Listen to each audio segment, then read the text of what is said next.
Yes. Yes. So Randy Olson, I read a book about on Randy Olson. He wrote a book called "Don't Be Such a Scientist." This is for viewers who don't know. A fantastic book. It's essentially how he's a marine biologist professor at Harvard. Decided to quit his job. I think he was about 15 years into it, maybe even 10 years into it, and went into Hollywood to become a filmmaker because he thought that's where it was needed most. And he actually talks in his book about that raw emotion that people feel, like they feel it in their gut. So when they see these pictures of seals being clubbed, they see whales being, killed, sharks being finned, it gets in their gut and it ignites an emotion, which starts a movement, which is what we see a lot today, especially when you get those videos, those pictures, and everything back of what people are saying. So, it's very interesting. That I never thought of that when we were planning this program, is those filmmakers and those photographers and everything, and that's another part of the team that really gets, that's sort of like in the hockey analogy, they're kind of like sort of the media of the hockey team. They get people's attention. They're the ones who you get to know everybody, you get to know all the players, and you get to know what they're doing and their jobs and everything, and it's the raw stuff that you see in the corner that they have to go through. Sorry, I keep bringing hockey into this. I can't get away with it. That's okay. You're Canadian. Yeah, exactly. But and I never thought of it in that way before we did this program. This is a team effort, and it's a group of different organizations, individuals coming together and maybe not even coming together, just doing things on their own, but they indirectly affect each other. Because on that team analogy, the team analogy, it's also going back to the companies that were getting pressure from groups like Greenpeace, and so they came and started working with groups like Conservation International.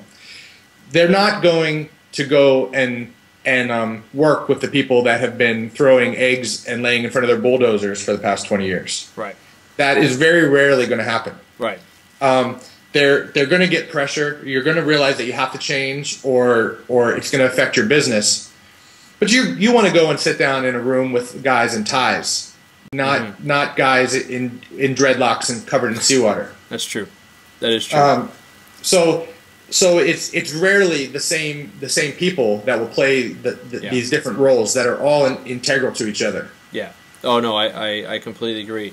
So no, this has been really good, talking about this stuff. But and before I end this program, I want to know, where do you fit in on this team? Where do you think you in all of this? I mean, you're an advocate, a wildlife advocate. You've been doing this for a while. Where do you think you kind of fit in this sort of scale? We know you're not sort of on the extreme area, but where in that middle ground are you? Right. Well, actually, I said at the very beginning that I kind of play a border role. I play a connector role between the worlds of science, policy, and media. So I do a lot of work in taking the science and the policy, which is often in language that's very difficult for the public to understand, and translating that to common language for both the media to present, as well as helping the media create multimedia. So I'm a bridge. Right. Well, which is one of the better term. I'm a bridge person. Yeah, but which is one of the most difficult parts, because you have to speak all the languages. Right? And that's sort of starting Speak Up for Blue for me. That's what I've discovered is the hardest part. Is I come from a science background, same as you. But one of the reasons, and I keep saying this, one of the reasons why I started Speak Up for Blue was even a lot of my friends who are very well educated, different walks of life, different professions and everything, didn't know a lot about what was happening in the ocean. And at first I was like, well, what are you talking about?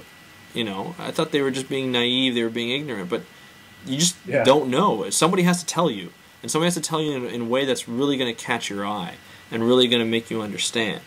So, now I'm starting to understand how difficult that is, and I like the challenge, and I'm starting to move. I too am starting to move into that bridge.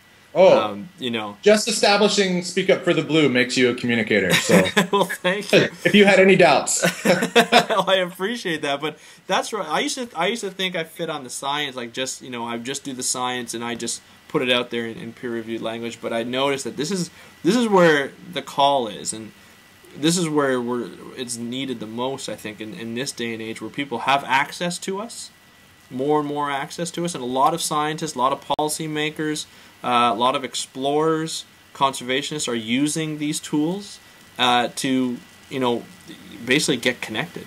And when you can connect with people halfway across the world just from your living room, I mean, we're on the other sides of continents and we're connecting, no problem, having this great discussion. You open yourself to a huge amount of information. So it's time that we get this information out to the people, and that's why we're doing this discussion. That's why Speak Up for Blue's around. So, so that's my plug. Let's hear yours. And I think more and more scientists are catching on to that. I agree. There used to be an enormous resistance within the scientific community to speak to the media, or to and even more so to participate in the media as in an active role. Because it was feared that they would be in a bad light with their fellow scientists, that they would speak in a language that wasn't scientifically correct. Exactly. Yeah. Because we're always criticized. It's come to the point with many scientists that they've realized that if they continue only speaking to the other scientists, then they're just going to talk their species of interest into extinction.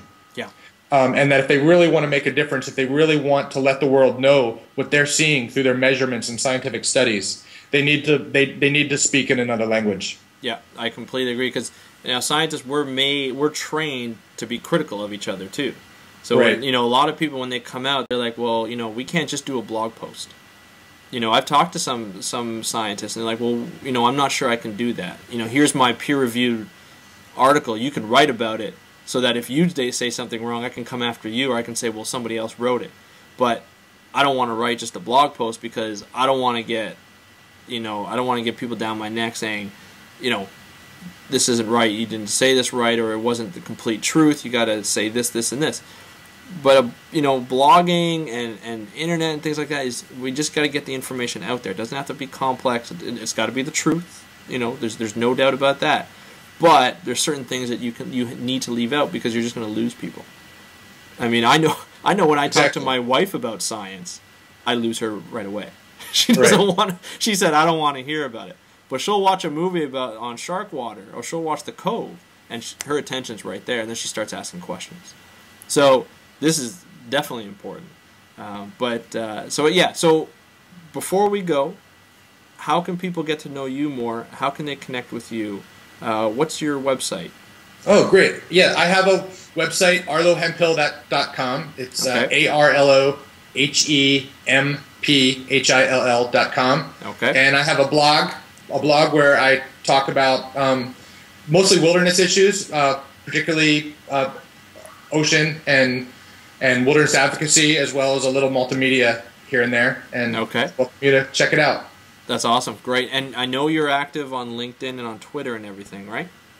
Right. Facebook. You can connect with me in all those places. Okay. Fantastic. Fantastic. So, Arlo, thank you very much for being on the show, and I definitely want to have you back on more of these discussions.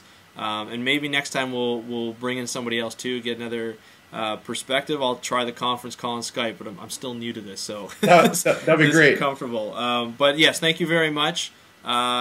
This was a great conversation. I had a lot of fun. Yeah, thank you, Andrew, and thanks for Speak Up for the Blue. It's a great effort. You bet. You bet. We'll see you later. All right, bye-bye. Bye.